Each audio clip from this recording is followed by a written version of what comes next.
Hi everybody, it's Sally from Sally Stampers. Thank you for joining me today. Today I'm bringing you my little Easter chocolate box. As you can see, I have two different sizes. I'm going to be making the larger one today, but measurements for the small one are on my blog, so you can pick and choose. This one houses 4 of these delicious chocolate eggs. This one houses 9, so you can make your choice, whichever. Maybe if you're doing an Easter dinner this weekend, you could use the little tiny ones as table gifts, or you could use the larger ones for children and hide them around and about the house or whatever. As I said, houses 9 chocolate eggs just nicely.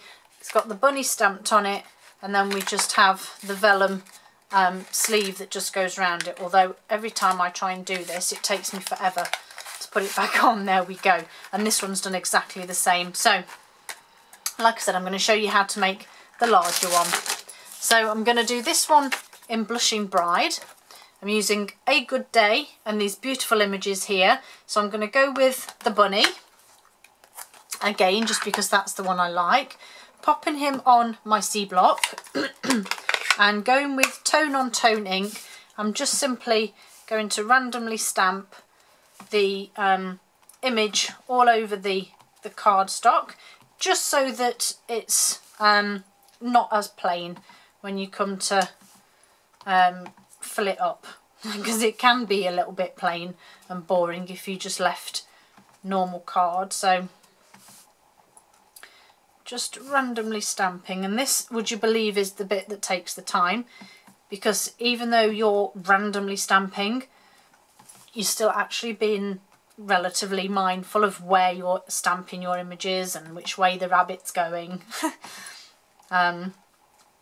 So yeah, but as I said, you just keep going, and as I say, these are actually what I made with my class this week. So if you want to, if you are local and you want to hop along, by all means you can do. So there's my rabbit nicely stamped all over. So I'm going to put that Blushing Bride away. And so now I need to make up my box. So my piece of cardstock that I have here is 8.5 by 3 3/4, and in centimetres that's 22 by 9.5. You then need to score on the short side at 3/4 and 3, and that would be 2 and 7.5 centimetres. And then on the long side we need to score at 2, 2 3/4, 5 3/4 and 6.5, and in centimetres that is 5, 7, 15 and 17. Take that away and grab my bone folder, and then we're simply going to fold and burnish the score lines as we do. And then we need to do some cutting. So the 4 long corners here can all be cut away completely. So just cut away the 4 corners.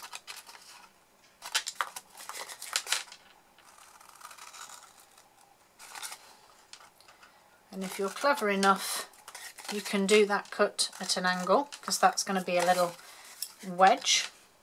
So wedge that side and cut the corners away. And then we simply need to cut down these small squares and then again cut a wedge.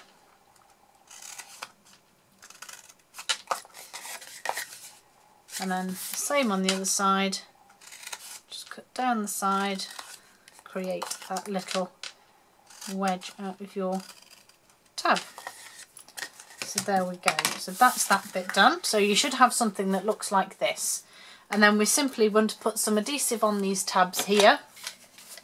I'm just using this fuse again just because I've still got some to use up, but any adhesive will work. Keep doing that. And then we just use this to make up our box. More fingers and thumbs. There we go. Make up the box. I've just noticed my thumbs. My right hand must be cold. Oh no, it's just my left thumb that's warm. Okay. Right.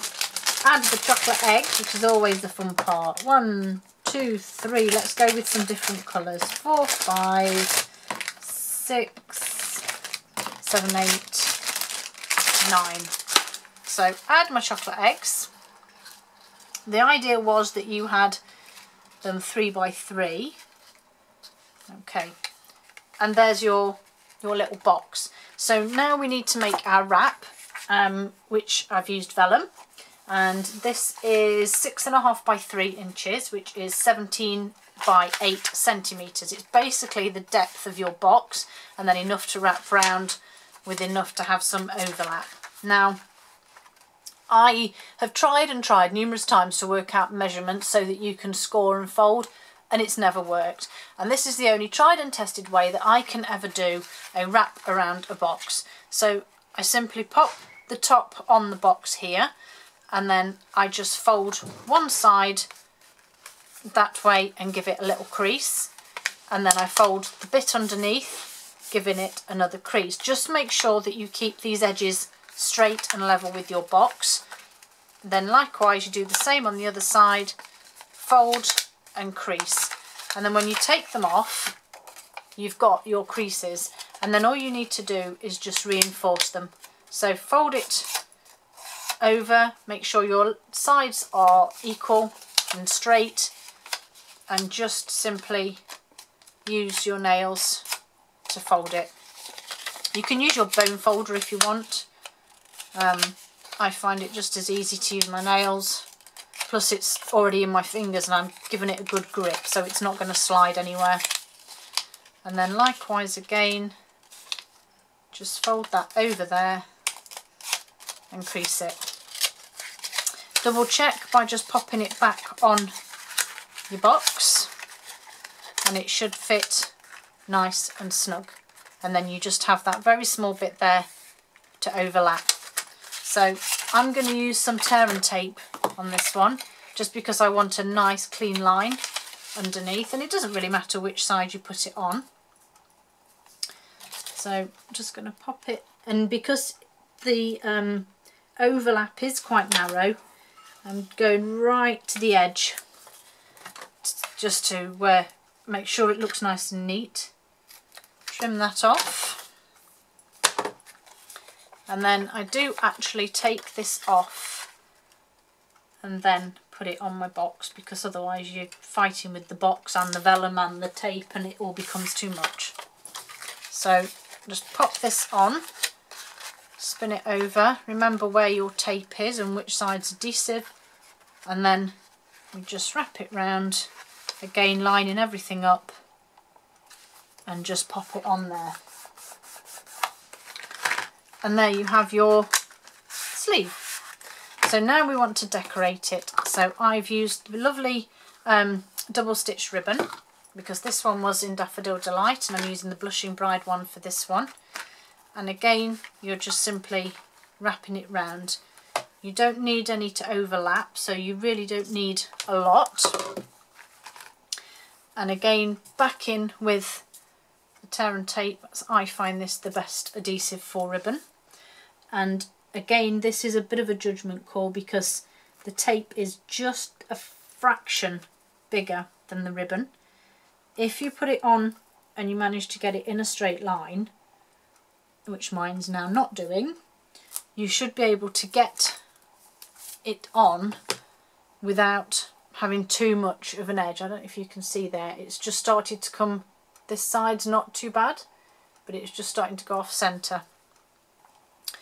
And then I just take the backing off, and if needs be, just gently fold any overhanging edge back on itself, so it'll just stick to itself and it's not hanging over the edge of your ribbon. And then Try not to get it stuck to yourself. Pop it down, and the seams at the back, so I just pop this on there, and again let's just fold it round, get my adhesive scissors, wrap it round, and as I say, I don't need it to overlap, so I'm just going to cut just there, and that just sits nicely there. And then to finish off, I'm using the scallop circle punches, 1 3/8 and the Blushing Bride, which will have a couple of dimensionals on top and bottom, so it sits either side of the ribbon.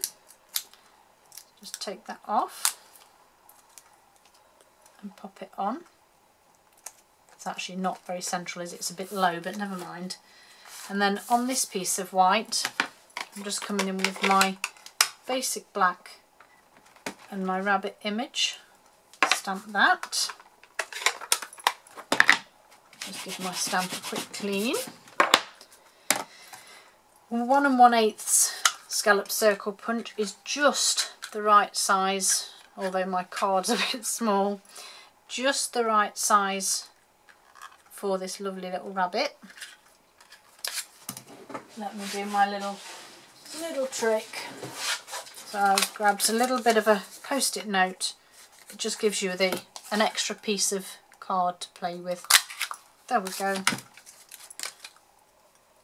Just take that bit of post-it note off the back of there, and then I've just literally come in with the real red marker just to colour in his little bow on his neck, just to add a bit of colour really. You can colour it in any colour you like. Trying to not rush and make a mess. And then I used a bit of the Blushing Bride, and I just coloured in his nose, a bit in his ears, and I actually did a little bit on his cheeks as well. And again back in with just 1 dimensional on the back, and then just pop him, oops, not like that, on the circle. And there you have your little Easter chocolate bunny box. Hope you enjoyed them. Everything that you need will be listed on my blog, all the measurements for the large and the small. It's literally just half the size. But it's all on my blog, and the link for that is just below in the description. Hope you've enjoyed it, guys, and hope to see you all again soon. Bye!